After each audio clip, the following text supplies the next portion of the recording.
Hey guys, so we're just gonna do a pretty quick Q&A for the freelancer series this week because, as you will know if you saw my vlog last week, I am deep in it.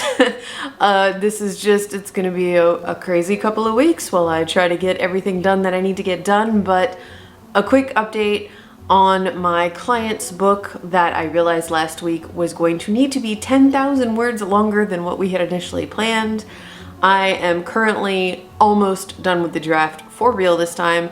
I am at 64,000 words and all that's left to write is the epilogue. I'm gonna do that this afternoon and then I'm going to take the rest of this week to really go over it and do a lot of heavy revising, because in addition to the fact that I've been doing dictation, so there's just a lot of typo weird stuff to clean up that happens with dictation.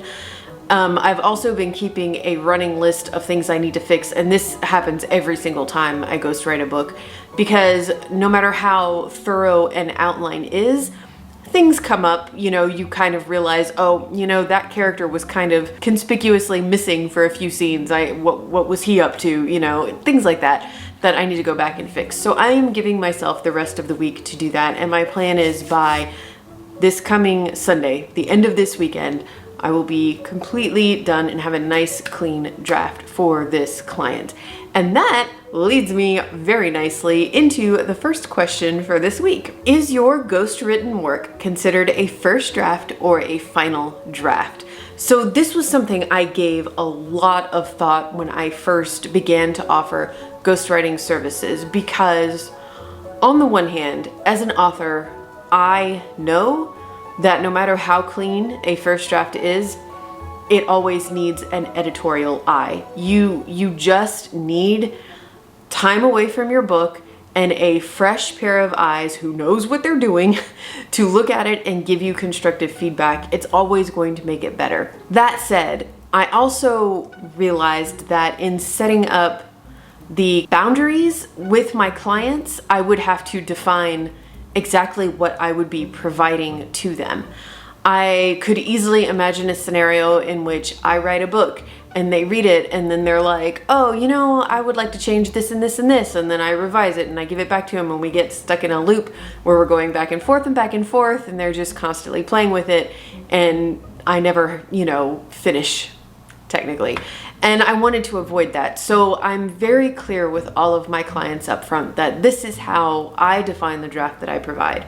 First of all, I really try to remember to tell them that we are probably going to spend most of our collaboration, like at least half of our collaboration, if not more, in the brainstorming and outlining phase.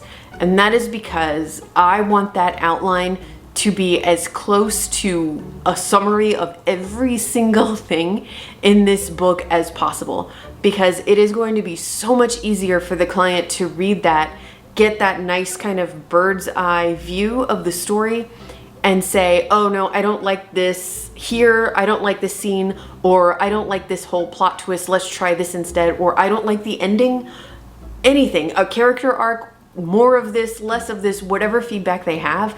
It's so much easier for us to play with it in the outline than it is to make those kinds of changes to a draft. That's the kind of thing that could just really drag on forever.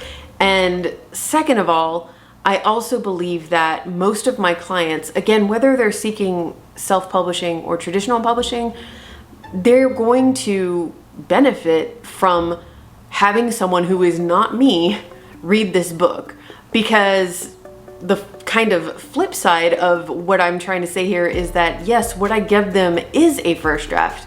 It's a first draft based on an incredibly detailed outline that hits all the points that the client wanted to hit. Does that mean it's completely flawless? Of course not. I mean, I do my best to proofread it and I fix all the typos and I check for repetitive words and things like that. Obviously, sometimes there are like little things here or there, but I'm still talking about, big picture wise, every author, myself included, when we write a draft, there are some things that could be improved upon. It's not even necessarily that they're wrong. It's that, I might write a book and it's a pretty good first draft and it's clean, but my editor says, your plot's getting a little confusing here in the middle and we're really starting to bury the main character's emotional arc. Let's work on that this revision. That's what I mean when I say we need a second pair of eyes on it. And both the client and I, when we work on this together, we've been deep in it for months. And so they're gonna benefit by having another set of eyes on it.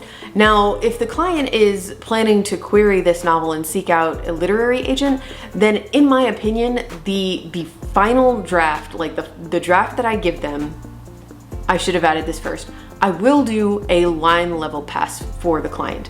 If they come to me and they're like, oh, there's a few phrases here and there I don't like, or they have like small, changes that don't involve adding or deleting entire scenes or moving things around structurally, I am happy to do that one final pass for them. And that draft that they end up with, in my opinion, is something that I feel like is strong enough to query, to start querying literary agents, to say, here I have a manuscript. Because I know that while you want your draft to be as clean as possible when you start querying, all literary agents, I can't say all, most literary agents also want to work with you at least a little bit editorially before putting you on submission with editors. And editors obviously are also going to edit your book. And at this point you are finding an editor that is going to help you sculpt this book into some final version that you come up with together. And yes, I think that the drafts that I give my clients are in good enough shape to start querying literary agents. For self-published authors, obviously it's their choice. I would always recommend working with an editor before publishing your book.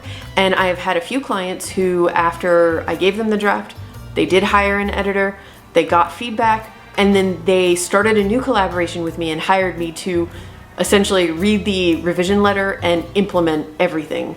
In one case, I remember specifically last year, it was that we had ghostwritten a book that was like 40,000 words, and the editor was like, this is great, but it just feels like I want more, and specifically I want more, this was a fantasy, and she said, I want more world building and more backstory, and here's all the things I want us to bring out. And so the client and I worked together on developing that backstory, and then I went through and added another 15,000 words to the draft to bring it up to 55,000 words. So things like that, yes, I will absolutely do. But again, I really feel like that new set of expert eyes on the draft is really key. So that was really long-winded. The short version is I give them the cleanest draft I can, but it is essentially a first draft. Question 2 is, if a book you have ghostwritten becomes a success, does your contract allow for any bonuses or royalties upon a certain sales figure? For the stuff that I do privately, people who just hire me off Readsy or who contact me through my website, no. And actually, I think I mentioned this in a previous video, but I've had some clients who would rather work this way. Like, instead of paying my flat fee, they want to do some kind of collaboration and I work for royalties, and I say no.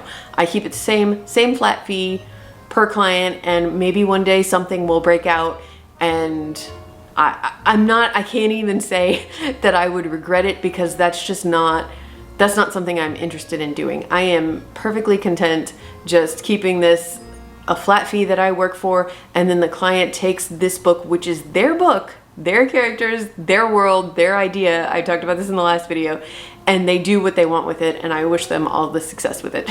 And then this last question is such an interesting one. Why do clients hire you instead of writing the book themselves? Two reasons. There's two different types of clients I see here.